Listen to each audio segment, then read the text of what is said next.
Well, good afternoon, everybody. I'm Jim Murphy, the first selectman here in Westport, and on behalf of the town of Westport, I'm happy to welcome, first of all, our Congressman Jim Himes and Senator Murphy to our town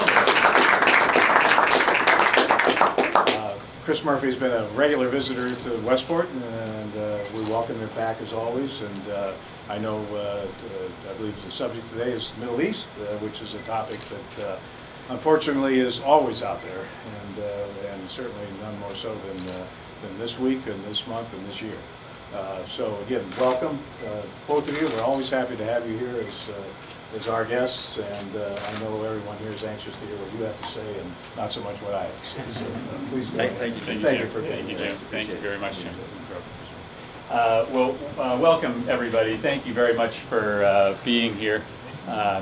This is a rare opportunity for Jim and I to share the stage. We normally do these town hall meetings on our own, but given the gravity of the situation in the Middle East, in particular in Iraq today, given both of our responsibilities as members of two committees in the House and the Senate that have jurisdiction over these matters. I'm a member of the Foreign Relations Committee in the Senate. Jim, as you know, is a member of the Committee on Intelligence.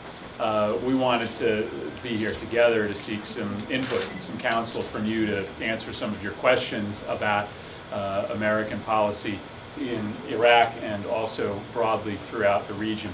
I just want to maybe set the scene here, allow Jim to do the same, and then we will really spend the majority of time opening up for questions and comments from all of you. That's the real reason that we're here. But suffice it to say that we are at a turning point in the Middle East right now. In Iraq right now are the beginnings of what could be a full-scale regional proxy war that has been brewing and brimming for about a decade now between Shia and Sunni, with a lot of other ethnic groups in Iraq, the Kurds in particular, caught in between.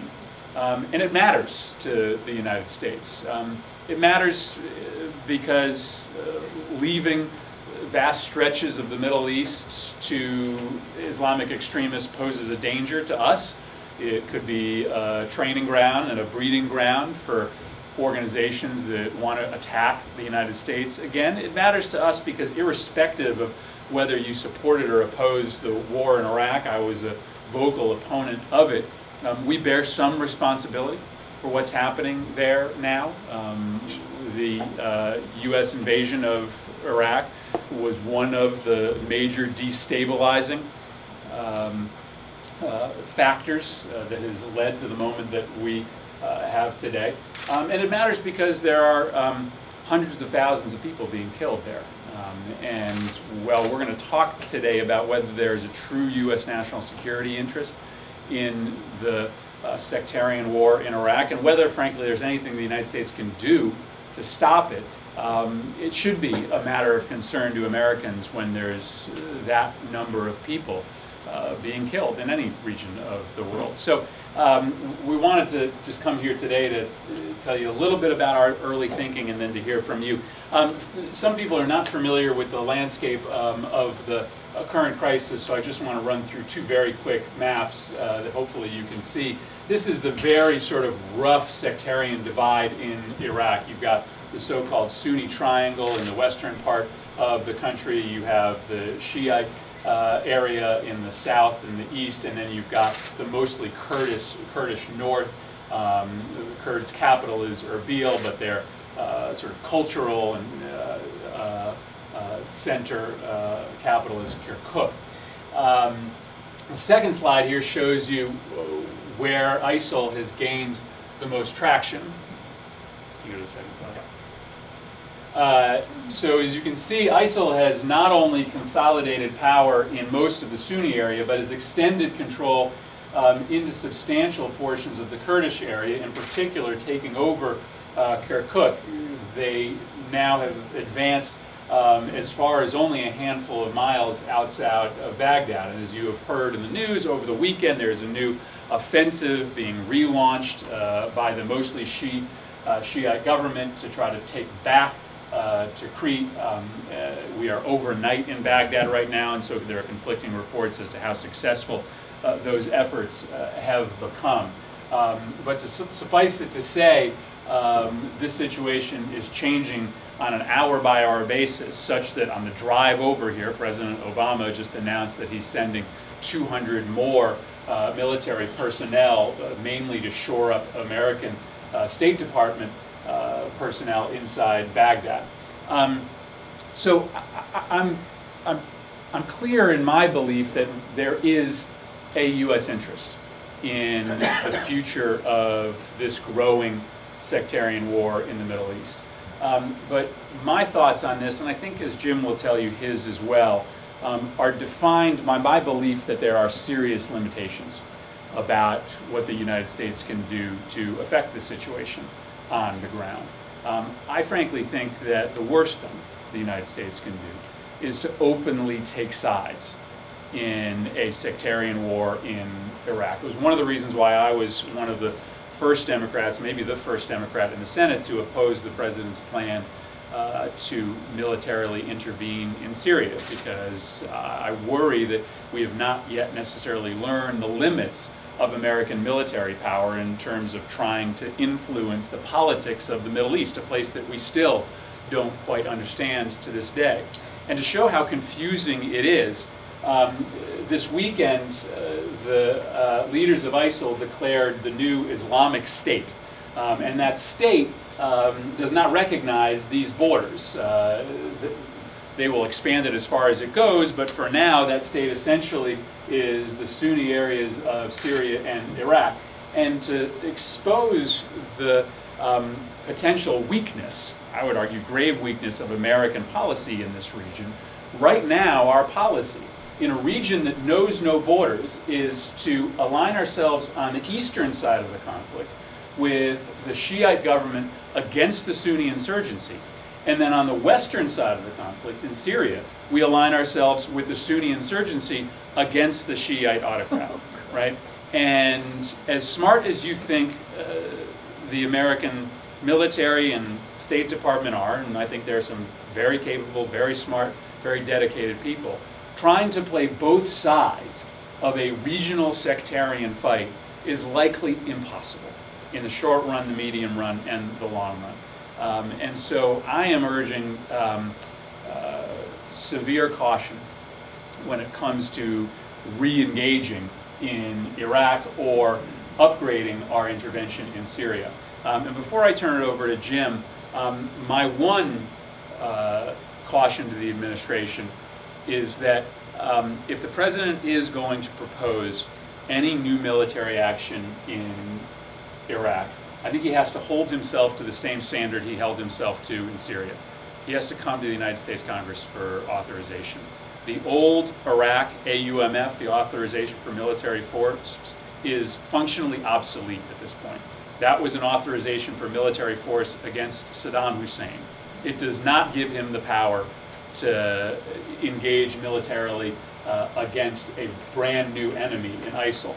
And the 9/11 AUMF, which gave broad authority to chase al-Qaeda, isn't operative here either. Now, ISIL in a lot of ways is worse than al-Qaeda in terms of the tactics that they use and the damage they seek to do, but they are not technically an affiliate of al-Qaeda any longer, and the 9/11 authorization of military force specifically limits military action to those groups aligned with al-Qaeda. So if the president's going to do anything beyond just put military advisors on the ground, I think he has to come to Congress. And I think if he does that, he will be met with a very wary and skeptical American public of increased military intervention in the region. And I only lay the pros and cons out for you because I see both sides of this. I do. I see an American interest there, and then I struggle to understand how American military force can change the reality on the ground. And that's in part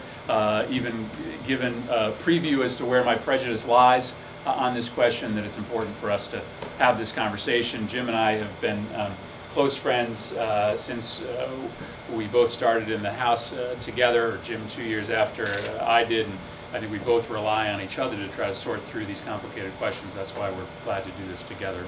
Turn you over to Jim. Yeah, thanks, Chris. And let me just add a little bit to what Chris has said, and fill in some of the color. And then, of course, the point here is to hear from you and how you're thinking about this. As a member of the Intelligence Committee, I've been watching the situation very closely, particularly in Syria, as that boiled over a year ago, or a little more than a year ago, and now watching pretty closely what's happening in Iraq. And I will tell you that it is unbelievably complex, as Chris said.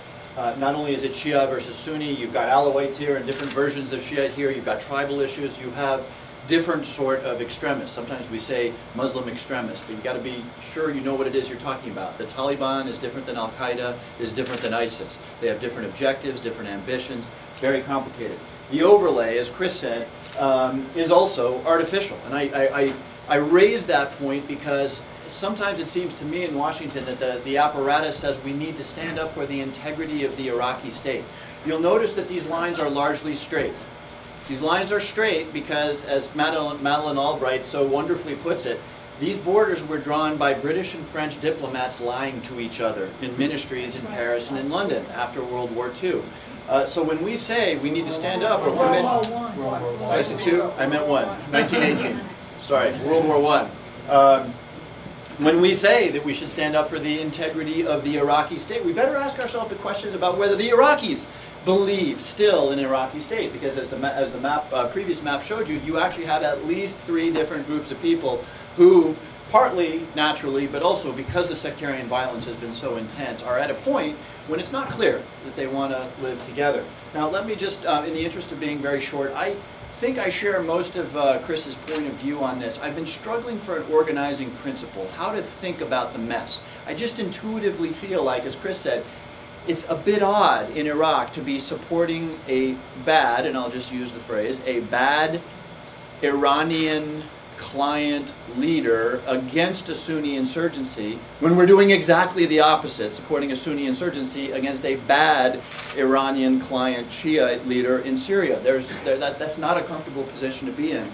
So I would just tell you, we're here to listen. I think both Chris and I will listen to the President when he makes a proposal. We will certainly listen to the experts and most importantly listen to you. But the organizing principles that I'm carrying around for thinking about this are what Chris referred to as our fundamental interests. And my premise is, subject to, I'm a representative, so subject to your thoughts, my premise is that we have 2 very clear interests in the region to help us think through how we ought to answer specific questions. One is, and this is, by the way, a tough thing to say to people like the Saudis. If you are, let's not use the word democracy, it's going to be a long time before these states are democratic.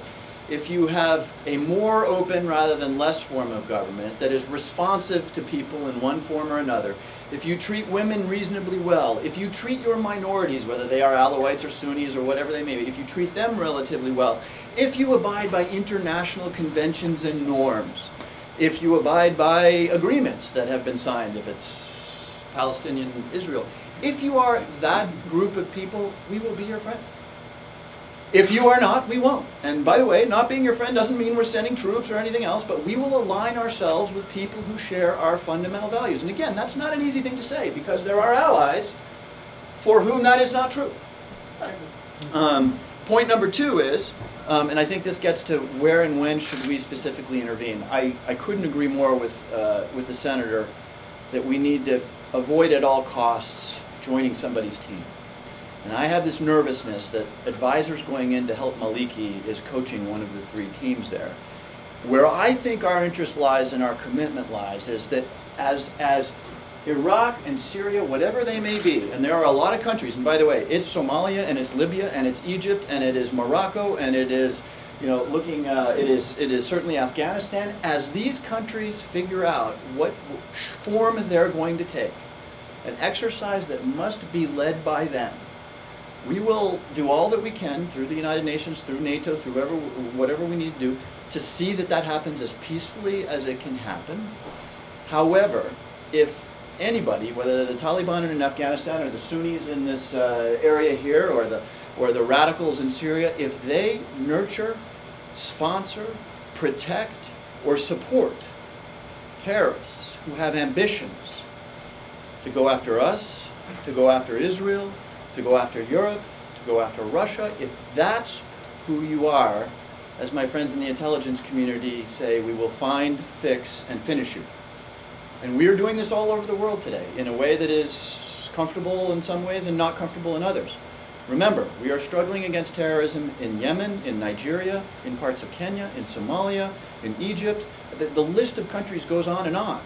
And we are actually relatively good at identifying the truly bad transnational terrorist actors, and in ways that make some people uncomfortable sometimes, and not at other times, we go after them pretty effectively. I think that's where our interests lie, in going after those people, and only those people who have transnational terrorist interests. And again, as Chris said, we have to be very, very careful about aligning ourselves with one of the sects or one of the sides in the multifaceted civil war that we unfortunately see playing out in all these countries where Chris said we bear some responsibility.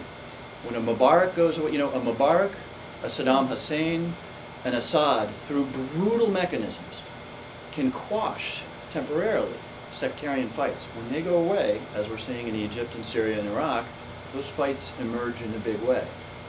They need to work that out, and we need to be very, very careful about not being perceived as being on one team or the other.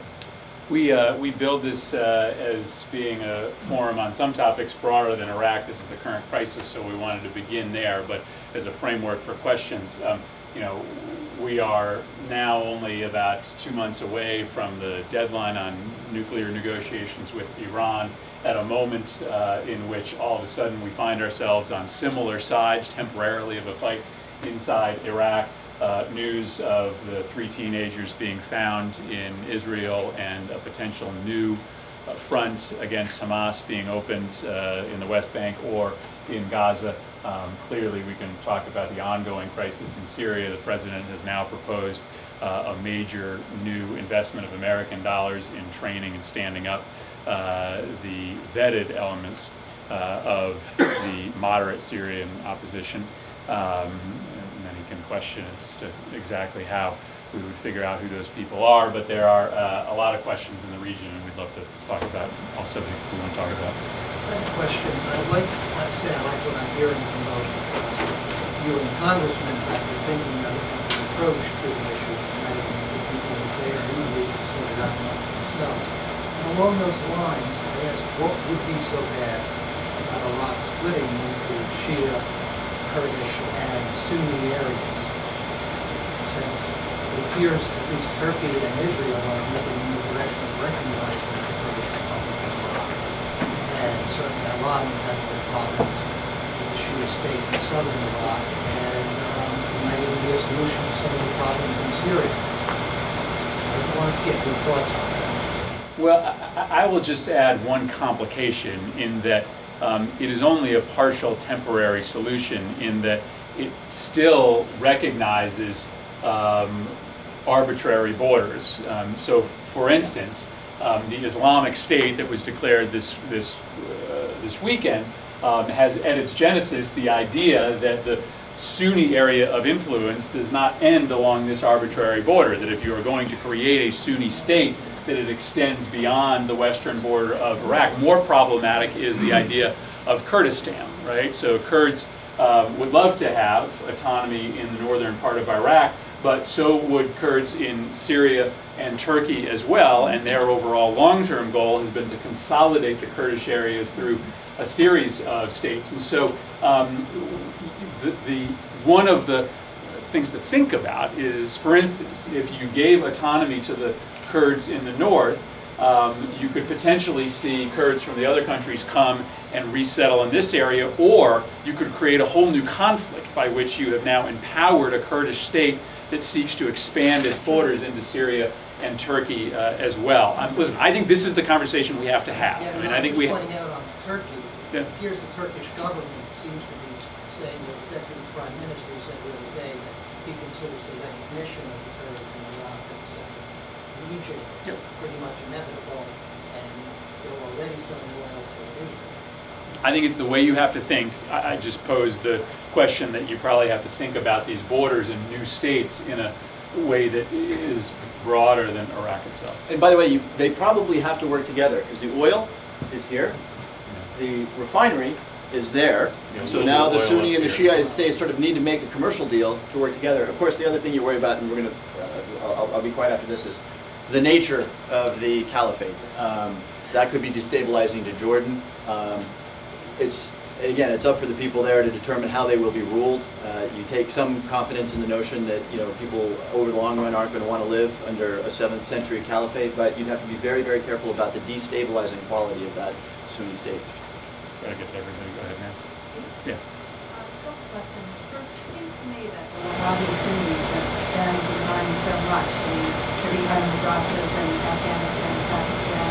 They were behind 9/11. And they obviously are part of, they're intrinsic to the Saudi Arabian regime. But I don't think a lot of us really believe that they're truly friends, even though they're allies. And now that we don't have dependence on Saudi oil, doesn't that give us more room to really kind of pull off the veil and get at the real problem? Another point is, I'm not sure we really are good at finding the transnational terrorists, as was just said, because ISIS is a transnational terrorist organization, and they were able to take over banks and whole regions of Iraq recently, and they've been very clear, that they're planning on becoming a transnational terrorist organization. And certainly it took us about 10 years to get Osama bin Laden. He was a transnational terrorist. And lastly, to this point, it seems to me that part of the mess, as we pointed out, is the lines that were artificially drawn. It's a very tribal nation, a very tribal area. Even within countries, leaders always kind of favor their own tribe. So maybe we need to have a Kurdish state. Maybe we need to have a Sunni state. Maybe that's in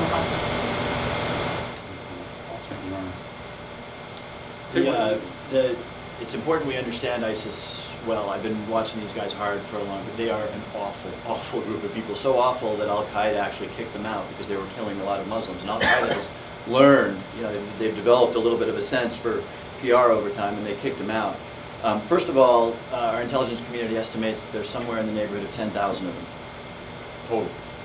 There's 400,000 people in the Iraqi military, so we just need to sort of put brackets around that in terms of how serious a threat they are. So how did they manage to do, and remember, this is a little bit deceptive. These are vast expanses of completely empty land, but we're really talking about as a strip here. Maliki, and this has to inform our thinking, so badly abused the Sunnis in these areas here through arbitrary detentions, arrests, through the brutality of the Iraqi military, so badly abused the Sunnis here that this awful group of monsters, probably 4,000 or 5,000 of them, walked in and were regarded as liberators from what the situation that Maliki had created.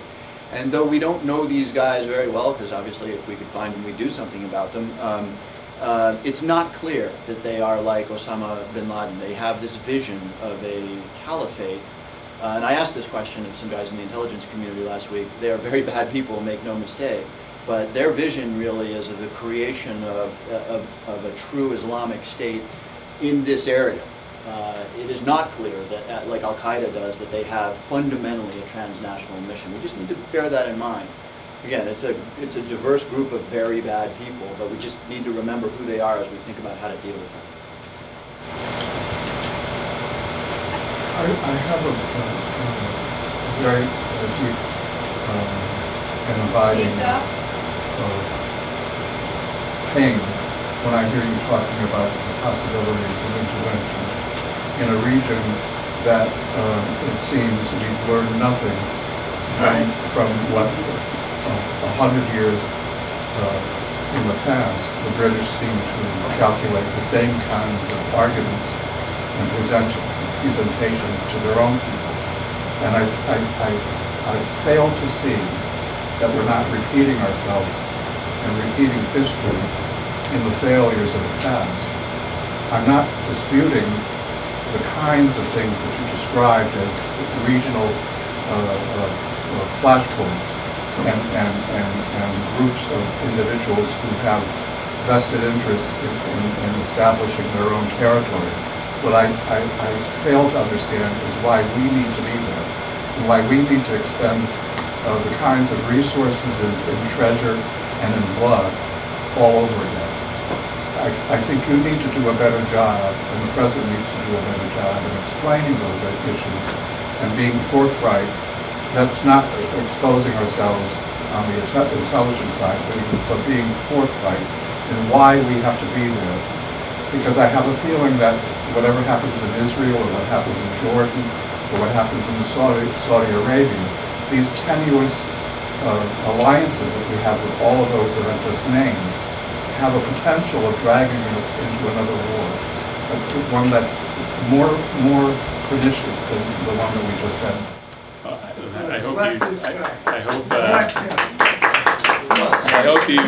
I hope you don't hear either of us arguing for intervention. I think you're both hearing us express, I think, a leading edge of skepticism on intervention. And, as I mentioned, I think I remember Jim's position on this as well, but the only body that voted on intervention in Syria was the Senate Foreign Relations Committee. I was one of the small handful of votes against intervention in Syria for exactly the reason that you lay out, that if there is no direct parallel between what happened in Iraq in 2003 and what is happening today, except for the fact that we should have learned that we are pretty poor at trying to use the U.S. military to change the political realities on the ground in the Middle East. That's a lesson that should stay with us. Americans are too arrogant to want anything. We didn't even know about this ISIS, okay? It popped out of nowhere. If we had all this great intelligence that you claim we have, okay? Where'd they get this money? I mean, this isn't some little rinky-dink deal here. This isn't 10 guys going into the World Trade Center. This is a big operation funded by Saudi Arabia, our buddy, our friend, okay? And you know how to cut that off? One word: hydrogen and oil. We can replace the whole power system in this country with hydrogen, just like they have that fuel cells up in Bridgeport generating power for 15,000 homes. This is not some little toy, my friend, okay? So we need to just wipe out. You keep dumping $14 billion a year just for nuclear power. That's going on 62 years, proven no good. We're too arrogant to say that's no good, okay? And they're building 5 more nuclear power plants. You see, we could just cut that oil right out of the picture with hydrogen and completely put 15 million people to work doing it, which is something that we could actually, that would be wonderful. And then we would actually eliminate climate change, because that's the remedy.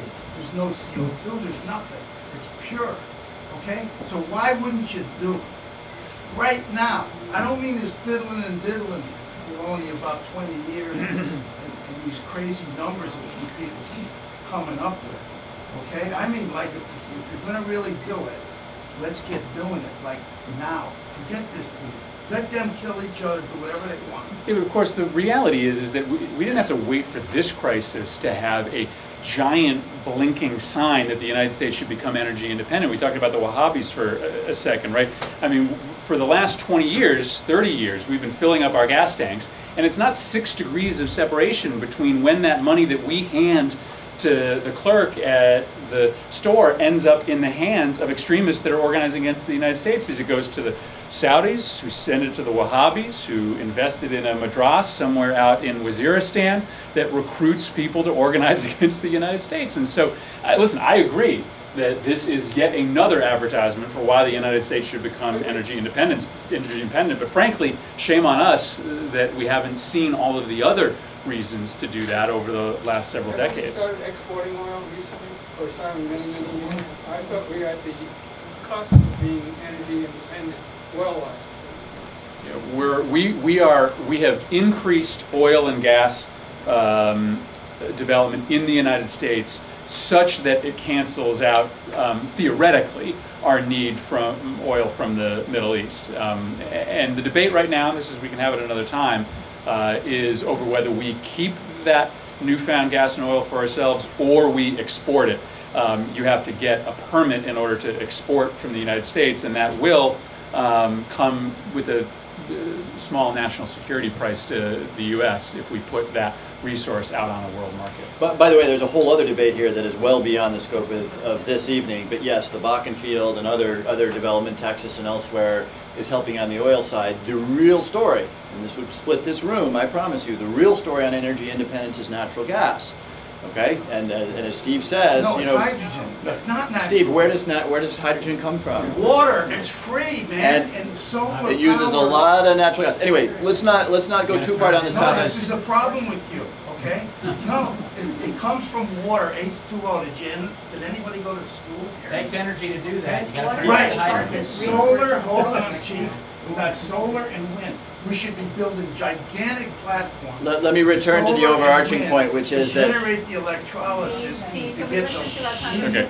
please? Steve, Well, we heard about him. the important point here is that we're all agreeing in the national security context how important energy independence is, but that opens a set of issues that, you know, around fracking, around development of oil and deep water drilling that is beyond the scope of this meeting, but are serious issues. I want to go back to a comment that somebody made about the huge acreage that we're talking about in Iraq. And tribes. These are tribal nations. They always have been. And for some reason we've spent treasure on trying to impose democracy on tribal nations. And I wonder whether or not there's a real belief still existing in Washington that that's possible. Or whether we have to come back with some basic principles. Chris mentioned, it was mentioned, one of you gentlemen mentioned, that basic human rights. And of course, what are basic human rights? The right of women, the right to have violent societies. But what if that's the very nature of tribal communities? What's our role? And so history doesn't repeat itself. I mean, how far back do you have to go to see that people felt, countries felt, rulers felt that they ought to, that they should impose their own systems in that area? It hasn't worked. I don't believe it will ever work. Because I'm taking out of that alternative motives such as oil and energy. I'm assuming that we don't have those. I don't believe it. But for this conversation, why will we ever succeed in changing the basic tribal nature of this? Well, listen, I think that one of the ways that the United States can change that reality is by leading by example. I think you're right that we can't exert with force our values overnight on another society or culture. But we can lead by example and show people that there is a better way, that there is an ability to live a more freer, more expressive life under a different kind of government. And then it ultimately has to be that society's choice whether or not they adapt that kind of societal structure. And I will just throw it out there that I think the United States, especially over the last 10 to 15 years, has been imperfect in setting that example, right? I mean, we preach human rights and then we violate people's civil liberties on a daily basis by listening into their conversations illegally. We tell other countries that they need to observe international conventions of war, and then we torture people. And so the United States probably cannot, as you say, impose our particular prescription of society on other nations, but we can at least be an example. But we've said we've been doing it. Yeah. We make the mistake sometimes. Remember the celebration of the Purple Thumbs in Iraq, the first time they voted? As Americans, and I like that you say that it's not about oil. Let's take the most optimistic scenario, which is that this sort of neoconservative strain, which was a lot of the impetus into the Iraq War, they really believed that you could bring a democracy to a place like Iraq. We tend to think that just if you turn up and vote that you've got a democracy. Baloney, right? We've learned this over many hundreds of years. Free press, independent judiciary, institutions that have been built up over time, You know, there's all kinds of institutions that do not exist in any of these places, and so I think we need to be very, very clear about what we can do, and it's a lot more limited than what we thought we can do. You know, it turns out that when the Taliban need to go away, we can make that happen. When Muammar Gaddafi needs to go away, we can help make that happen. But the next day turns out to be the problem. Our military is second to none. But once you've taken out a Gaddafi, or dare I say an Assad, because we're going to be asked, I think, to vote on $500 million to back the people who are fighting against Assad. When Assad goes away, what happens the next day? Yeah. I might be out of turn, but as you were just saying, for the last 10, 15 years, we have been a perfect example to those countries in that region. I find that comparison annoying to me, and because how do you, I mean, these people kill each other. Torture, I mean, you're talking a bit about water torture. You're making a real leap when you're talking about these countries and what they do, and you're saying that we're not a perfect country. Well, I don't mind admitting that we're not perfect. No, I'm not saying that, but you're making that comparison. These people, these countries weren't even there. Going back to history, when people were talking, they were Mesopotamia, they were Persia. These countries have been developed and reassigned by the British, the Indian, us, whatever, however. So they've always just been the same tribal people.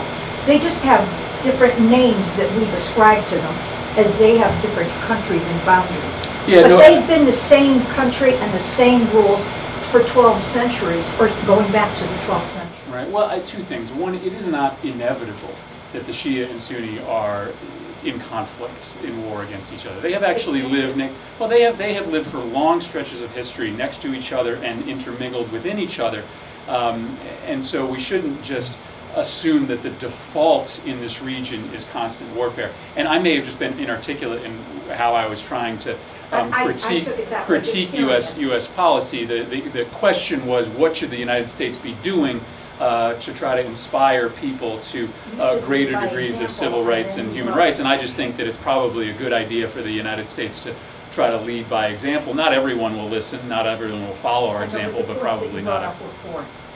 Well, there's maybe another way to put it. If you live anywhere in this region, maybe let me try to put what I think Chris was trying to say in slightly different words. If you live anywhere in that region and you see the United States like this with Saddam Hussein, and we were like this with Saddam Hussein for a long time, or like this with Hosni Mubarak, you know, these are very brutal dictators for a long time, it's then hard for us to turn around and say we are the stalwart examples of, we get on the wrong side of the page with people. It's hard to say, look, we're like this with the Saudi monarchy today, and Saudi Arabia has come up in a couple of different contexts. It is not free for us, and it's certainly not free for our values to be like this with the Saudi monarchy. I think that's where Chris was going on that. I didn't take it that way. Okay, all right. Yeah. Well, it's a little bit different than that, but it's along the same lines. Yeah, go ahead. So I'm just wondering if you have any allies in the region, and if you do, what would you do? Would you do since those lines are what, if anything? Would we what? If those lines disappear? Yeah, right. Do we have allies in the region? And for all intents and purposes, a lot of these lines are disappearing. I mean, you can argue that most of the lines surrounding Syria have already disappeared as the refugees move fairly freely across those borders. And all of our so-called allies in that region are imperfect, and they are temporary. I mentioned that, though not on this map, a big part of the regional dynamics involve our one true ally in that region, which is Israel. And Turkey is an imperfect ally as well. We have as many conflicts open with Turkey as we have points of agreement, and there has been a lot of money flowing from Turkey into the fight in Syria. Not perhaps from the Turkish government directly, but from certain individuals there. And so the relationship with Turkey is imperfect as well. And so as we try to calibrate our policy in this region, it is important to remember who have been our largely unconditional allies and who have been our conditional allies. And, Israel, on the edge of this map, it's important to remember, is one of our few true friends. Jordan as well. one thing that's caught my attention over the last couple of weeks is that there are people in Yemen that are so-called professional bomb makers who are intent on being able to put a bomb inside a tube of toothpaste that goes inside an airplane. Is our intelligence committee, are they on this? I'm not asking for what the programs are, but can you give us some assurance that our government is aware of these threats and being very proactive and being able to combat it? Yes, I mean, the intelligence community, whether it's NSA or CIA, are very, very focused on those things which are unconventional and therefore hard to detect. Oftentimes that means things that don't have metal in them, because of course, you know, like the shoe bomber and others, if you can get around our mags, you know, you can do some real damage. And so, yes, is the answer to that question. But ironically, the world we find ourselves in, or where the intelligence community finds itself in today, is that they've actually done a very, very good job going after hierarchical Al-Qaeda. They got bin Laden, you know, they've gotten basically everybody but Zawahiri. They know the funding routes, they know the communications routes. The problem is that has caused the fragmentation of Al-Qaeda. So now it's no longer an organized institution, but it is lots of cells of people, particularly in places like Yemen, that are very, very hard to track. And the lower tech you get, the simpler your attempts to hurt us are, the more likely you are to escape detection. But yes is the answer to your question. They are very, very focused on unconventional threats. Yes, I was wondering, our friends like New York that are absorbing all these horrendous numbers of refugees. What are we doing for the refugees? Are we really helping them, sending them some funds and trying to get some funds? Well, we are the largest donor for refugee purposes, for humanitarian purposes in the region. So if you look at the amount of money the United States has contributed versus any other nation or group or association, the United States stands head and shoulders above them. And, you know, frankly, we are so self-obsessed with the contribution that America has made to the detriment of the Middle East that we often don't talk vocally enough about the contributions that we are making, limited as they may be in the scope of the crisis, to try to deal with the humanitarian ramifications. But yeah, the United States is, you know, deeply involved in the refugee crisis in the region. I have a question that follows up on that, because we have a broken home in our house. I'm a Democrat, my husband's a Republican, but we have, like you, a common. That's a diverse home, not a broken home. We absolutely, both of us, believe that we cannot be using military intervention to solve problems in the world. But I'm concerned that as Americans feel that way, are we going to become more isolationist, and yet we do so much good, or can in the world, with, you know, educating girls. I mean, I was just with the chairman of the National Council of Women in Kenya, and she said one of the best things that America brought to Kenya was democracy. They now have 1/3 women in the parliament, in their government. Her brother died of AIDS. The global fund and PEPFAR are saving lives, vaccines. So how do we help Americans see that there are other ways that we can have influence in the world, and the importance of that? No. Listen. I think you're looking at two members who are hoping to occupy that exact space, right? The debate in Congress seems to be between these neocons who believe in sort of fight first, ask questions later, and the isolationists who think that the United States essentially needs to retrench. And you've made, frankly, a better argument than we can make as to why the United States can still be a force for good. And for us to withdraw not only would compromise American national security, but would fail to recognize the reality of the world economy today. China, for instance, is dramatically growing its diplomatic, humanitarian, economic development ties with Africa, as the United States is distracted in other parts of the country. Now they're doing that because they have an economic interest in creating a region of export potential and natural resource development. And so, you know, you can certainly make the argument that the United States can be a force for good when it comes to humanitarian assistance or human rights. And think of what we could have done with the $3 trillion that we spent collectively, when all is said and done, on Iraq and Afghanistan and all of the follow-on veterans costs. Think of what that $3 trillion could have done in humanitarian assistance, assistance for democracy, for women's rights all across the world. If you want to compete economically, you have to have a presence, and ultimately, I think as the world's leading democracy, we have an obligation. Yeah, I want to make an analogy with Afghanistan. We got into Afghanistan in the late 70s under Carter because we wanted to create a Vietnam-style quagmire for the Soviets. And it worked. But what we did to do that was we aligned ourselves with the Taliban. And then when we were satisfied that the Soviets had moved out and it was helping them to collapse, then we just withdrew and forgot about it. The dynamic here is that we offer we come into a place and we offer assistance to the side that we think is going to help what we want. And then we expect loyalty in return, but we don't offer any loyalty. And what you're saying, what you started out saying, what you both started out saying, would be wary of getting into a situation in which you're allied with one side or another. But what we're doing over time is we're consistently making ourselves unreliable to the people that we ally ourselves with, or people whose sides we make, so that we produce more and more fragmentation over time. We're creating the disaster that's happening by our own behavior. I dread this. That is, we are making a disaster, and we're doing it because we think loyalty is supposed to be a one-way street. Well said. Thank you. I appreciate the point. And there's, if you look at the last 50, 60 years of alliances in the region, it in some instances is not the best story to tell. You know, one of the reasons the nation of Iran, the elderly in Iran, remember when we helped overthrow a democratically elected president in Iran, Mossadegh. And so, Richard, I think you're right. We have been a little, over time, and by the way, that may feel good at the time because he's standing with you against the Soviet Union, but there is a cost to be paid.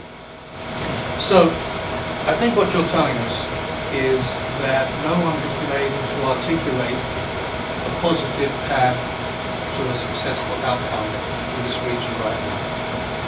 And I think getting back to the lessons learned speech, which I totally agreed with earlier in this conversation, it seems to me that when you don't have that clear path or are able to articulate that clear path, it is better to err on the side of doing less than more. Yes. And one of the lessons we've learned over the past, in addition to the ones that you articulated very well, is this escalating meddling.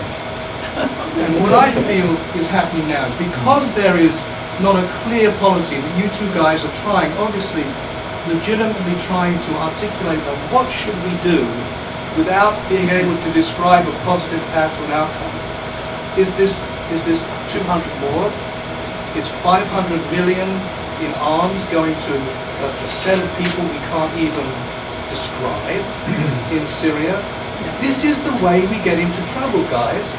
And this is what I think you're hearing here, is we want you as our representatives to stop this progression.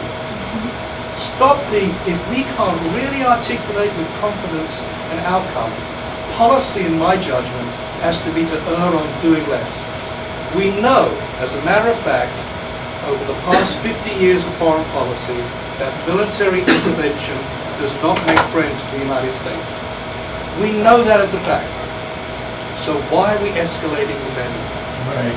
Why are we doing that? Why are we getting closer and closer to this horrible precipice? Listen, I lived this, again, going back to the Syria question, I lived this in real time as I was being pushed and prodded by the administration to support their plan to put weapons on the ground in Syria.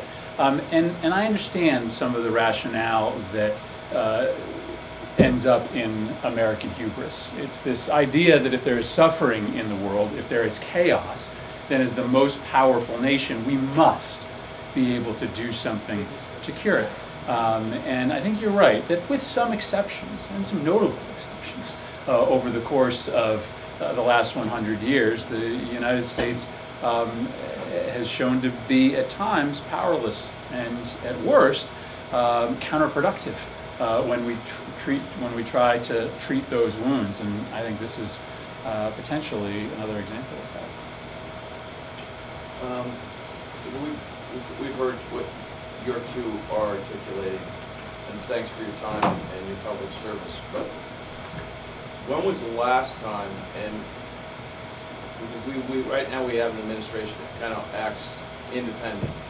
Have either one of you, being in your roles, when was the last time you actually had a conversation with the president, not Dennis McDonough or Valerie Jarrett, about what's going on over there and what he's thinking, and when was the last time he's come to Congress to actually seek your counsel that are supposed to be doing the work that we voted everybody into our country's legislative and White House branch? When was the last time you actually spoke to him about this issue? Again, not Dennis McDonough and not Valerie Jarrett. That he has actually sought the counsel of the Democratic Party in Congress that are on these committees. And what for the Senate Democrats, it was last Wednesday. Last Wednesday. So it was last Wednesday. The president had the Senate Democrats to the White House. I've spoken to him personally over the course of both the Syrian conflict and the Iraqi conflict. Maybe 2 or 3 times. Obviously, we have much more frequent conversations with his national security staff. But I don't complain about the level of consultation.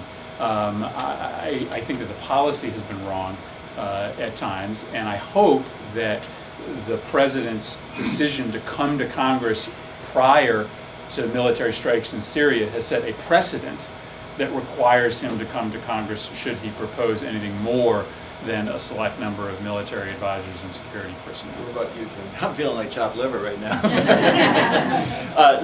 So the answer to that question is the question came before Chris's committee, so I think he had a lot of interaction. It was to come before the House on non-boots-on-the-ground strikes in Syria after the violation of the Red Line.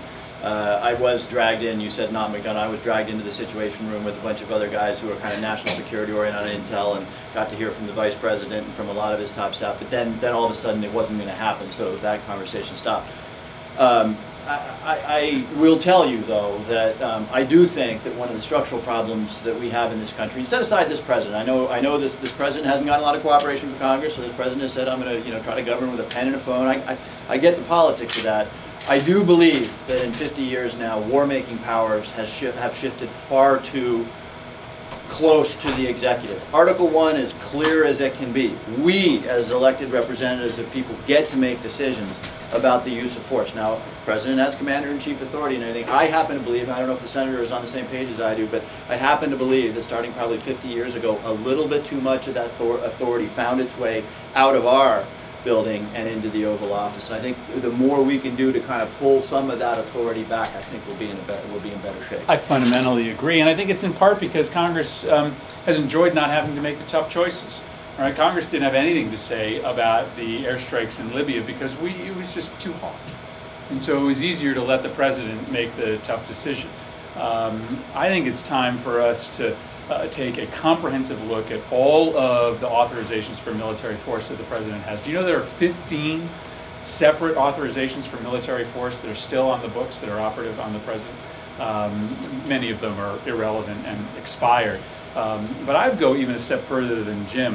What I think is dangerous is not just the outsourcing that Congress has done to the president when it comes to foreign policy and military intervention, but the outsourcing that's happened within the administration. We've seen a wholesale shift of diplomatic responsibility moving from the State Department to the Department of Defense, and then military responsibility moving from the Department of Defense to the CIA and the NSA. We have major military operations now being done in a completely covert manner outside of the authorization of everyone except for the handful of people that serve on the Intelligence Committee. And when it comes to this exercise of nation building, it's not being done by the people that are actually trained in diplomacy and working with foreign governments. It's being done by the United States military, who are unbelievably capable. But it's not an institution that was built to do that kind of complicated hand-by-hand diplomacy. You don't think that's a bipartisan feeling? Oh, I think that's I think that is largely a bipartisan. Why can't we get it done? I mean, right now, you're getting into an election cycle. You're up for election. You got all sorts of things that just are acrimonious. If this is a bipartisan issue, and you brought up a gas tax, why don't you bring this up? Yeah. Well, so there is, I can't speak for the House, but there is a bipartisan effort in the Senate on reforming the authorization for military force. So I'll send you some articles. It is in the news. And we've taken a whole bunch of votes. Look, I told you where I am on how I think power has shifted, and I also think some of these authorizations have been overbroad. And I've taken the opportunity on probably 4 occasions in the last 6 months to vote for amendments that would withdraw and force a rethink of some of these authorizations for the use of military force, because the executive right now, I think, just has too much discretion on these issues.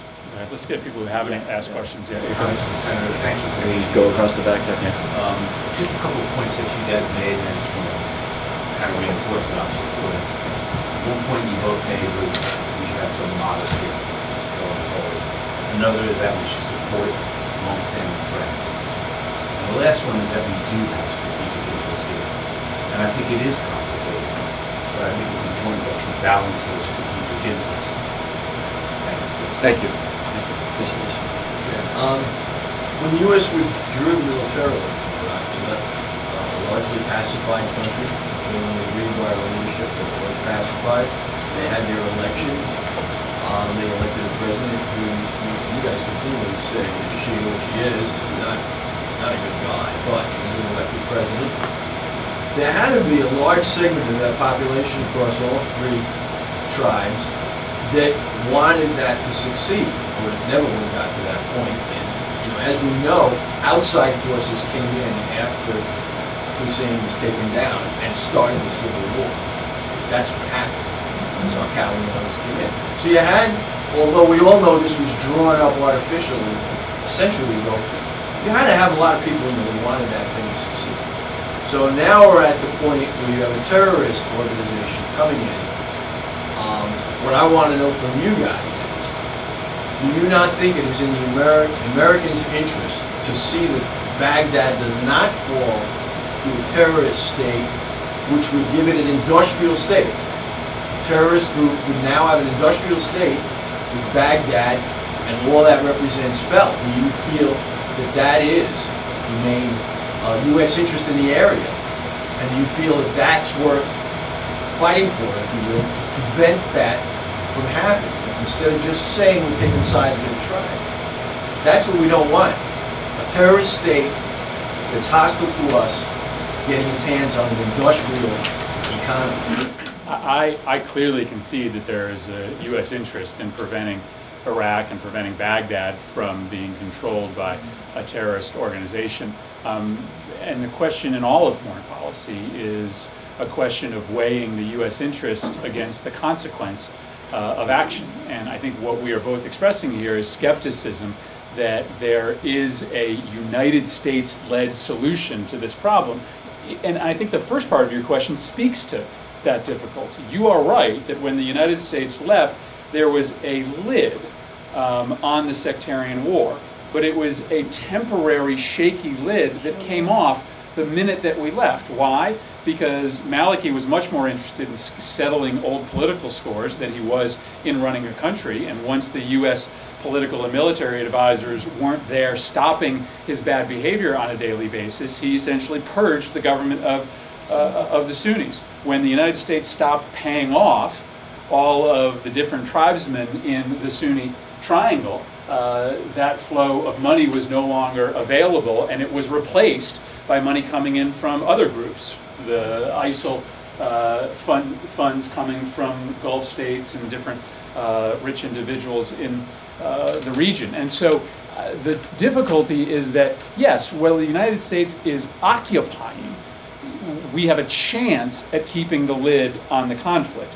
But that can't be an inevitability for the long run, and without us, I think it's proven to be very difficult to maintain that stability in our absence. Do you feel that if ISIS, a terrorist group, gets control of the industrial economy, That's in our interest. That's a vital interest in us. I agree. That was the first thing I said. I agree that it is not in the United States' interest to allow ISIL to gain control of the Iraqi government. The question is, can the United States stop it, and would we do more damage, not less damage, to U.S. national security interests if we sent back in an invading force to try to do the exact same thing that we were unable to do over the course of 10 years of conflict? Would it take an invading force? Well, wait. Let's inject some facts here, because unfortunately a lot of time our policy is made by fear. Let's inject some facts.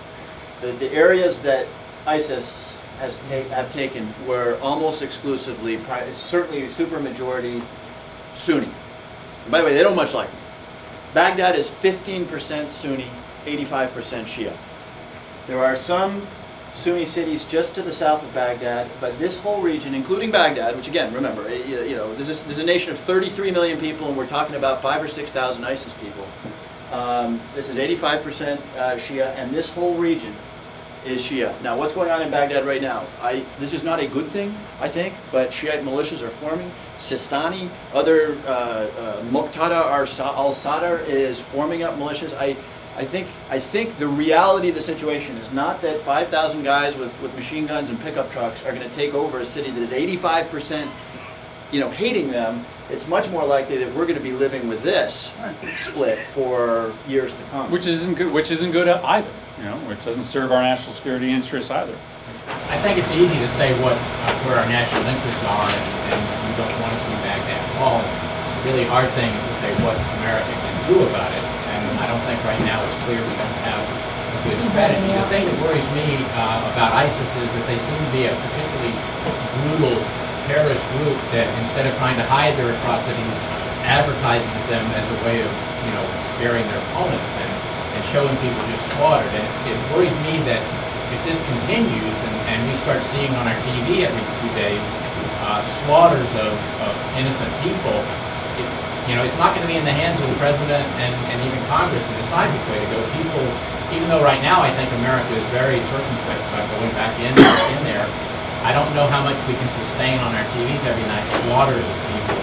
I think that may be one of the reasons why they advertise it, is they know that this will pull us back in. How do we avoid that? How do we control that? Because that really concerns me, is that we're not really going to be able to steer our own policy. People are going to see atrocities, and even though we don't have a well-formulated plan, they're going to say, oh, we've got to do something about this. This is terrible. Is being killed without saying who, by the sun. Well, again, I think we're just coming back to the arguments that we've made. We ultimately have to be confident that any U.S. military intervention will make the situation better, not worse. And I frankly think there is a large argument that injecting God forbid, new U.S. troops, or at the very least, U.S.-backed military assistance would just fan the flames of sectarian war rather than quell them. I think there's going to be a loud cry when people start seeing things on TV. They're going to say, we've got to do something. And even though what we might be able to do is to make things worse. So I have one question. I came from Stanford in traffic to ask, which is, Der Spiegel, The Guardian, Reuters, and WMD all reported that the U.S. was training ISIS, as well as other Syrian rebel militants in Jordan. This was these are reputable sources. Has it now become U.S. policy, official U.S. policy, to fight with militias opposed to democratically elected leaders and other legitimate rulers of nations we aren't at war with? If so, is this practice constitutional? If not, what can we do about it? You're saying that Bashar al-Assad is democratically elected? I'm not saying that. I'm saying, no, I'm not saying specifically but Maliki is, But I'm saying, a lot of times it feels because I've even heard a general admit that he didn't know how many covert forces were within his armed forces, because there were all these, whatever you want to call, you could call them shadow brigades or whatever you want to call them. And I'm just wondering when we're going to eventually get the point that, you gave a very great, metaphor, which is there's a snake, and then there's this this lid, and the snake wants to get out. And I remember my brother had a python, and it got out because he took the rock off. And we're like that heavy rock, you know, that solid strength. But at some point, when are we going to learn to be the snake charmer? Well, let me say one thing very clearly. We are in no way, shape, or form training ISIS. We're not. In fact, you know, through a variety of mechanisms, we've been working with people to try to go after those guys. We are not training ISIS. No, it's not. Look, every single day I'm in the Intelligence Committee being updated on what exactly is happening there, and I will speak circumspectly, but I will tell you that we are absolutely not training ISIS. We have been supporting, not ISIS, we have been providing certain levels of support, this is reported in open source, to the moderate elements of the Syrian opposition. Now, I have been opposed generally to the president's plans to train and equip the Syrian rebels, because I think it's ultimately impossible to distinguish between the moderate elements of that opposition and the non-moderate elements of that opposition. And even if you do that at the outset, the weapons and the training that you're giving to one group is going to pretty quickly accrue to the benefit of the next group. And so that to me speaks to the absurdity of trying to once again engage in this great game in the middle of very complicated multi-sectarian conflicts. Let's get some people who have not. You and ask a question. You're junior. So first of all, I want to congratulate you both on your views concerning aid to Syria and Iraq at this time. And I think absolutely that the president needs to come back to Congress to get your views. I want to speak about the comments that you made about the U.S. must lead by example. So I'm going to ask a question. As an example, why are we supporting a unity government in Palestine, between Palestine and Gaza, when it is not only, when Gaza is not only identified as a current terrorist group, but is supporting cells of various and sundry, including ISIS cells in their government? And why are we funding both the Palestinians?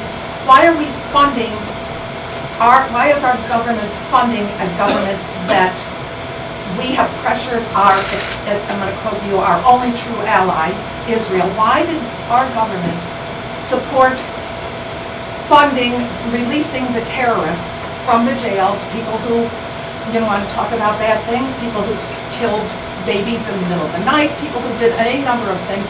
And why are we funding a Palestinian government that sends money to not only to all the people in prison that were convicted of these terrorist acts, but are supporting them now that they've been released and paying them for their service?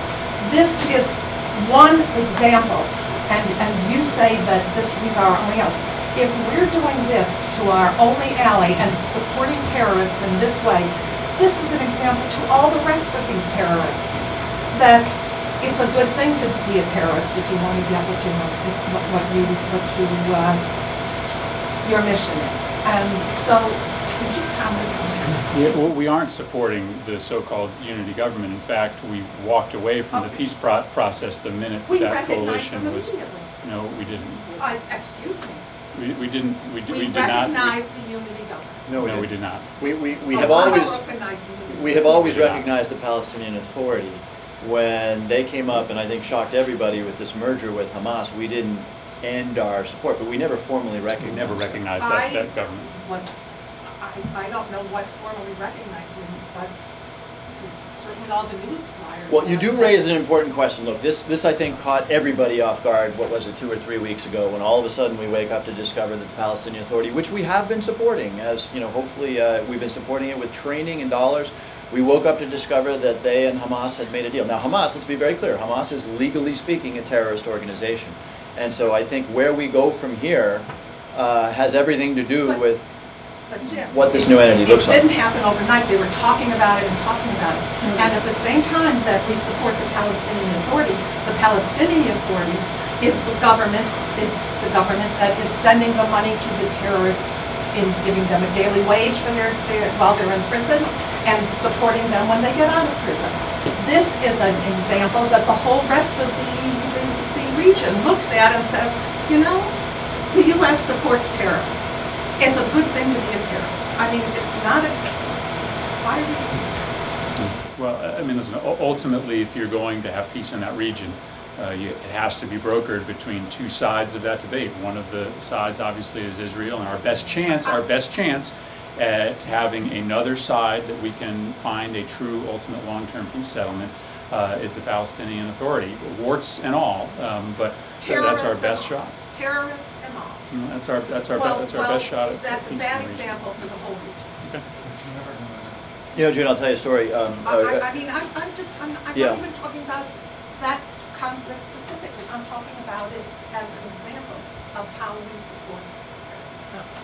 Yeah, I think, June, look, you've floated a really critical issue here for us, in that, in as much as the Palestinian Authority, we put a lot of treasure, a lot of training into that entity, hoping that it would be a moderate partner for peace.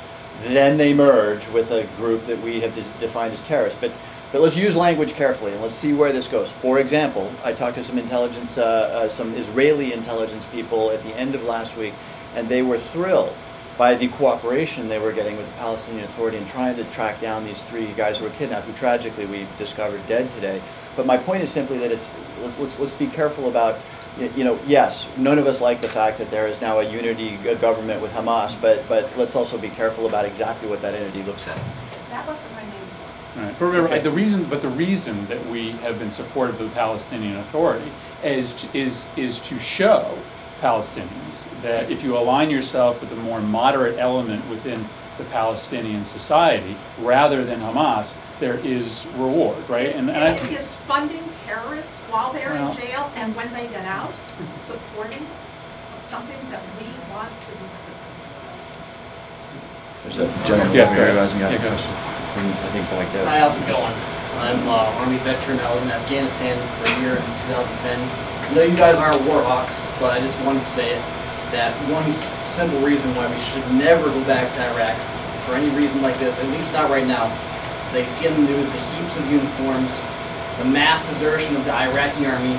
If they're not willing to fight for their country, there is no reason why another American should shed another drop of blood. Correct. Where were you when you were? I was in Afghanistan, in Kandahar. Yeah, it's a hot area. Thank you for your service. Thank you for your comments. So, gentleman back there who hasn't got a question. Thank you very much, Senator. Thank you very much, Congressman. I think we're very fortunate to have caring members here, both informative and fielding our questions. I think we're really very fortunate. With respect to the region in general, you've done an excellent job of summarizing things in a very concise, clipped-up version of an incredibly complex situation. Senator, I think you mentioned something about we're at the point where, you know, can we keep the lid? I argue, or I would contend that this thing is festering, simmering, and is ready to blow if it hasn't already. Isolation for foreign policy is, with respect to America, has been, it's archaic, you know, with several technologies.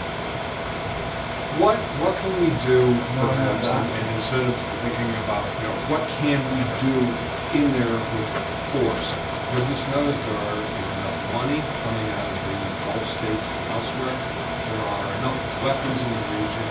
What can we do, perhaps, for containing the region, and to cultivate a culture that somewhere within this region, the next Gandhi or Mandela arises, a leader, either a spiritual leader or a regional leader, that will bring these people to the region and unite them. I mean, we or anybody else can influence some sort of cohesive policy that has.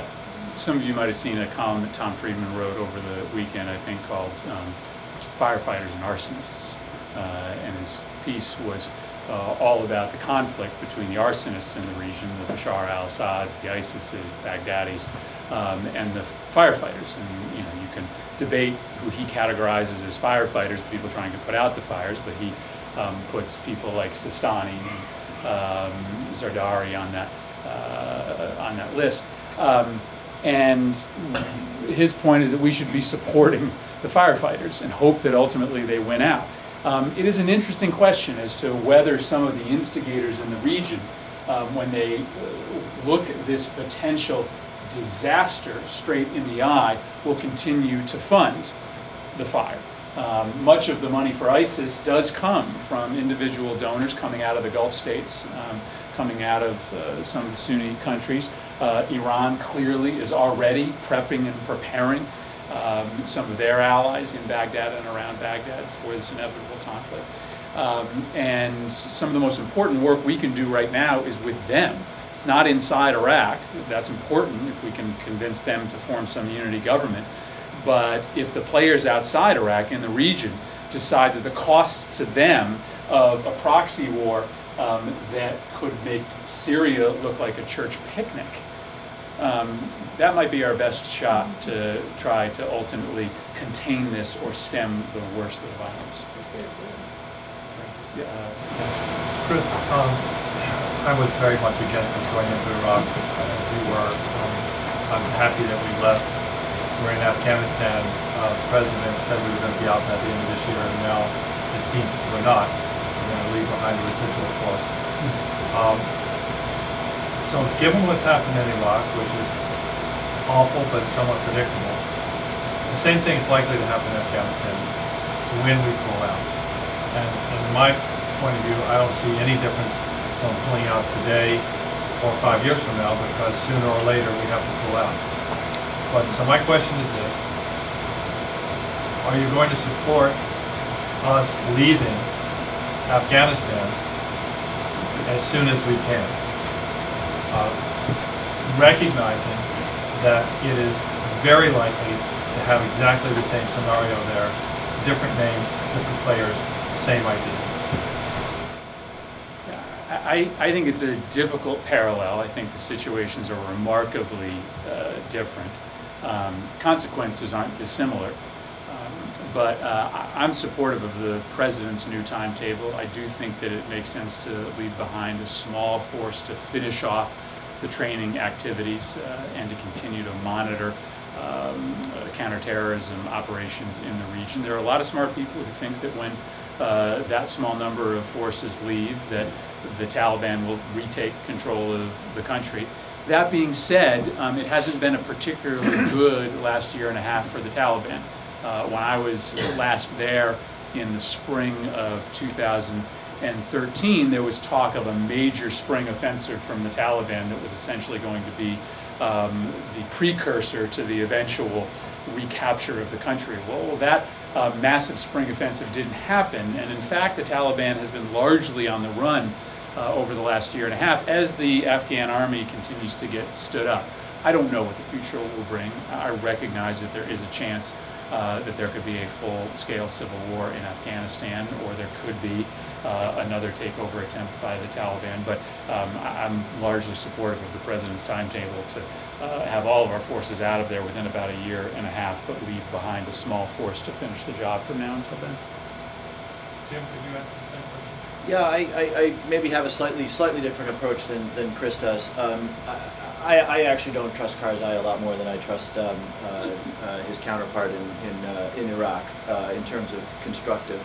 And I actually would accelerate the withdrawal from Afghanistan on a timetable faster than what the president has laid out. I would, however, want to keep a base there strictly for counter-terror purposes. I'm not interested in training Afghan troops. I'm not interested in nation building or anything else, but I would like to have some place in the region, and if it can't be in Afghanistan, I'll let's talk about Tajikistan and some of the stands to the north or whatever. But I think it's important that we have an ability for counterterrorism purposes only to project force in the region. Sure. Anybody else who hasn't? Do you ask one? I did ask a question, but I'd like to ask about NATO or the UN, China, Russia. where are these other nations coming in? Why is it everything is the United States? Can we work with some other groups in this area? I don't hear anything about it. Well, we certainly are working with NATO, as we always have been in Afghanistan. Russia just delivered a whole bunch of weaponry to the conflict in Iraq. It was already scheduled to be sent there. The UN is not terribly helpful in trying to moderate these real-time disputes. They are very helpful in trying to deal with humanitarian crises, but they're not going to be the primary driver of a settlement here. And of course, we are working with the Europeans on a whole host of issues in the Middle East. Listen, we've spent very scant time tonight talking about the nuclear negotiations with Iran, but you can make a case that the outcome of those negotiations are frankly just as important to the United States' national security interests as the outcome of the current crisis in Iraq, and we're working hand in hand with our European allies when it comes to that crisis. And so, yes, the United States still tends to be the 16,000-pound gorilla in these crises, but we do have help from our neighbors and our allies. It's a really key question, just to add on to that. We haven't talked about Ukraine tonight either, or about Putin and how obnoxious he's being, generally speaking. And of course, in China, we've got all sorts of issues with them flexing their muscles in the islands in the South China Sea. That's going to be pretty uncomfortable for us, and darn right we're going to oppose things like the annexation of Crimea. But let's not forget where our fundamental interests lie. China and Russia and the United States and the West generally, we are aligned around not letting this region become a cradle for more terrorists. Believe me, the Russians and the Chinese have, closer than we do, an issue with radical Islam. And so we got to remember where our interests lie. I think it's a really important point. We spent a lot of the last 6 months obsessing over Ukraine and Russia, and I spent more time than anybody else. I chair the European subcommittee on the Foreign Relations Committee, so I've been over to Ukraine 3 times in the last 6 months. And while I've been very invested in that crisis because it's my jurisdiction as the chairman of that committee, I've argued that we shouldn't let ourselves get distracted, that this is not the Cold War any longer. And while we certainly have an interest in drawing the line on Russian expansionism and the lessons that may lend to countries like China, who similarly would love to reset their borders through military means, we should remember that the most important paradigms now for the United States are not who's with Russia and who's with the United States. It's who's aligned with Shia, who's aligned with Sunni, who has nuclear weapons, who doesn't have nuclear weapons. Those are the paradigms that we have to pay attention to, not old, expired Cold War paradigms.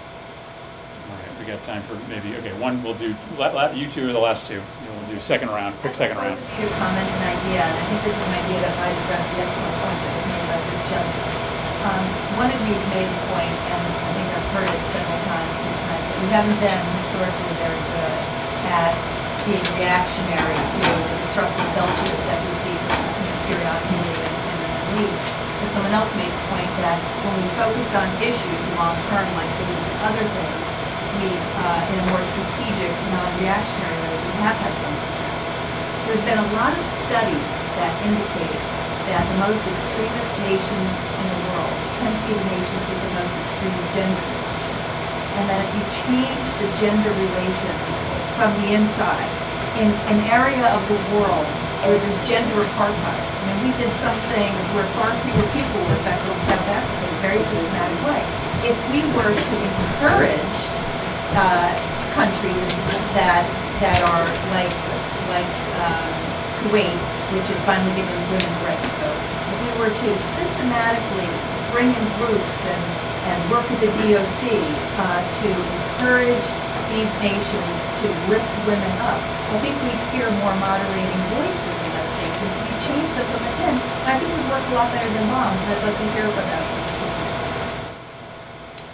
You'll hear a lot of disagreement from the two of us. Let's also not let's not also be too down on some of the things that we've achieved. I mean, just in the last 60 years or so, the United States' role in the reconstruction of Europe after World War II was historic. The United States' role in helping Egypt and Israel and Jordan make peace was historic, and we were a guarantor of that. And there's lots of examples, including PEPFAR, things that maybe don't make the front page of the paper and don't involve aircraft carriers, but have dramatically changed the lives of tens of millions of people in Africa. So I think when we do it, carefully, without denigrating soft power. I wanted to tell the story earlier, and you've sort of given me the opportunity to do it again. My very first year in Congress, 4 or 5 years ago, General Jim Jones, 4-star Marine Corps general, the president's new national security advisor, came to the Hill and was lobbying us for the State Department budget. And the people in Congress, their heads were exploding because this had never happened. This guy is as square as they are, he's a Marine, and he was saying you need to fund the State Department budget. And finally, somebody asked him, General, we've never seen this before. Why are you, you ran the Mideast for the United States military, and he said, I had $9 billion worth of military equipment floating off the coast of Lebanon, and I was losing to Hezbollah because they were building hospitals. And I'll tell you what, when a 4-star Marine Corps general tells you that, you realize that soft power is nothing to be denigrated, that we can achieve some real victories. And listen, it's no different than what ISIS is doing today. The ISIS model is no different than the Hezbollah model or the Hamas model. Their first investment is in social services. They're building conduits for healthcare and education and food security. That's how people come into their ranks. They brainwash them once they get them and turn them on to all sorts of hateful messages. But the reason that people show up at the door is because of destitute poverty in these regions that they provide a solve to. Go ahead, last word. So I spent a few years in China teaching English, and I opened 7 schools there and traveled around and got to see a lot of the East. And I could say from my own perspective that, America, a lot of people are talking about America's in decline, China's rising. And from what I've already seen, I think it's much more likely that, my question is about American exceptionalism. Do you support the idea of American exceptionalism? And if so, doesn't that give rise to a lot of anti-American sentiment abroad? And don't you think, I think my generation, most of us agree that, we don't deserve to be exceptional because exception, it's something you have to earn. And, perhaps generations prior have earned it in their time. But, right now, it just doesn't fit us as a nation. So what I'm trying to get at is basically, America, notwithstanding, is a great country, but should we be going around telling people how to live their lives, what's right, according to us? Don't you think that's going to give rise to a lot of issues, especially in these places where, they've been doing something for thousands of years, longer than we've existed? Well, I think the term I'm not even sure what American exceptionalism means. I think it's a fancy term invented by, some columnists. What I do know is that I'm proud to be an American. I'm proud to have had this country give my family a chance to succeed, a trip through economic mobility that isn't a reality in many other places in the world. Let me just finish my thought. And so, I think that's the reason why we're drawn to public service, is that we're proud of this country. We want to make it better. I've spoken tonight about my belief that this country can lead by example. Can we be a little bit more careful about being preachy? Yeah, absolutely. But I don't think there's anything wrong with, us wearing our pride on our sleeves as long as we do it the right way. Well, and as long as, us trying to stick something in the cog of change isn't going to disrupt the whole mechanism of it. Because I feel like we stop ourselves from progressing as a species because we can't we can't address our own reality because we're afraid of it. That's great. Thank you. Thank you. We are going to wind up. I was just the Senator and I have slightly different constitutional jobs. I run every 2 years. My name is representative. He's a senator. He runs every 6 years. That's not an accident. And I just asked him the question of whether, and I'm not under any misapprehension that we've got a scientific poll here, but we haven't actually asked a couple of key questions that I think I'd love to see a show of hands on. And the questions I'm going to ask, just so you can think about them a little bit, is just twofold. Number one, we may very well get asked by the President to vote to provide something on the order of about $500 million in aid to moderate Syrian rebels. Military aid, weapons. And I'd like to get your sense, yay or nay, on that. And then the president has also, he has committed, I believe, 300 advisors to the Iraqi military, and maybe more, right? I mean, yeah, so well, the 200 today, it's not clear whether those are diplomatic security forces or trainers for the military, but yeah, let's just say it's somewhere in the neighborhood. So the first question is show of hands, and again, neither of us are under any misapprehension that this is a scientific sample, but so I'd like to see a show of hands of those who would ask us to vote in favor of the provision of roughly $500 million in aid to include weapons to moderate Syrian rebels. How many people would favor that? How many people would oppose that? Okay, that's pretty clear. And the second question, couched in these terms, I think you're asking a question of do you support the advisors? Backing Maliki with advisors. Understanding that that doesn't commit you to support anything more than that, right? So you can support that and oppose military strikes. Stipulate no ground troops. Right, stipulate no ground troops. Said, right. So no. Yes, advisors, they were really just fighting. Yeah, these aren't fighters. These are not fighters. These are true advisors who are training and embedded. A lot of it is trying to marry together our surveillance with their activities. So they are clearly advising the current Iraqi military on their efforts to try to abate the advance of ISIS. Did ISIS, by the way, like rob a bank in Mosul to the tune of 400? Yes. What is it, million? Yeah. Yes. They have a lot of money. They have a lot of money now. Yes. So how was that like? So let's get. Let's. You know the like. Well, they invaded they took over the whole city.